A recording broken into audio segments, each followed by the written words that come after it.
Invested now in over 80 companies. We invest nationwide. We have 3 offices, one in New York, one in Philadelphia, one in San Francisco. As Charlie said, we funded about 15 New York-based companies.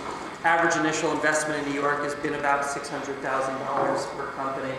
We like to come in very early. In fact, while most venture firms that you talk to will tell you, oh, you're too early for us, go and get rid of all the risk and then come back to us.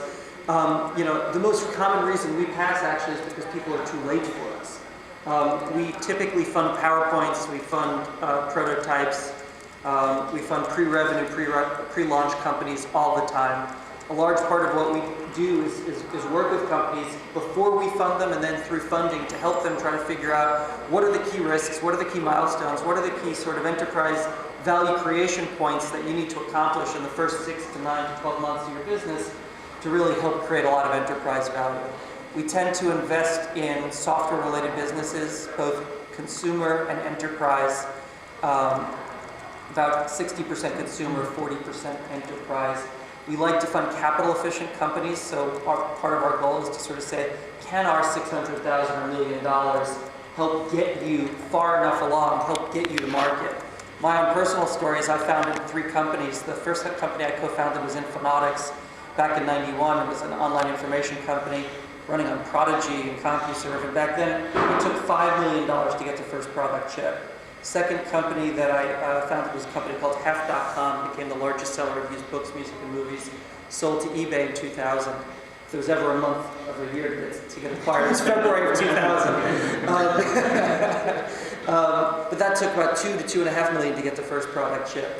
And third company was a company called Turntide I helped to found back in 2003. That took $750,000 to get the first product shipped. And today we're routinely funding companies that are getting to the first product ship on several $100,000. So it's come down in my career from $5 million to $50,000 to $500,000. And that's part of where we play. We really try to help fund these capital-efficient companies, help validate their hypothesis. We've built up a pretty strong team. We have 15 people nationwide. Doug is our general counsel. I thought Hack.com was a dumb idea, so if I don't like your business idea, that's a good thing. and Finn is principal on the East Coast, splits his time between Philadelphia and New York.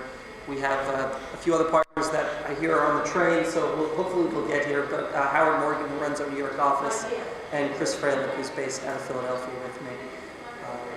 And the point of the day today was pretty much, we keep finding that we find these companies too late after they've launched. And we want to find companies early. So it's really just an informal get to know you and no real agenda other than that. Yeah, we have a pretty entrepreneurial background, really going to the team and making work on When I graduated college, I started working for a basketball footwear apparel company that at the time was a t-shirt company called And One, and I was there from sort of $8 million in revenue up to $270 million, and ended up as a creative director for footwear. I left that and started a fitness video game company in 2002, sort of before fitness video gaming was something that everybody was doing.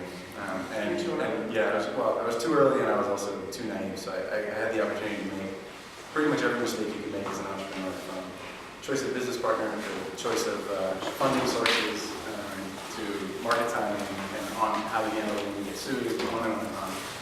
So hopefully with my time in first round, I'll have the opportunity to sort of help some other people learn from my mistakes instead of making their own. And this is my partner Howard, who runs our New York office. Timing. So sorry to be a little late. That's okay, Howard. You missed the tour. Cool space.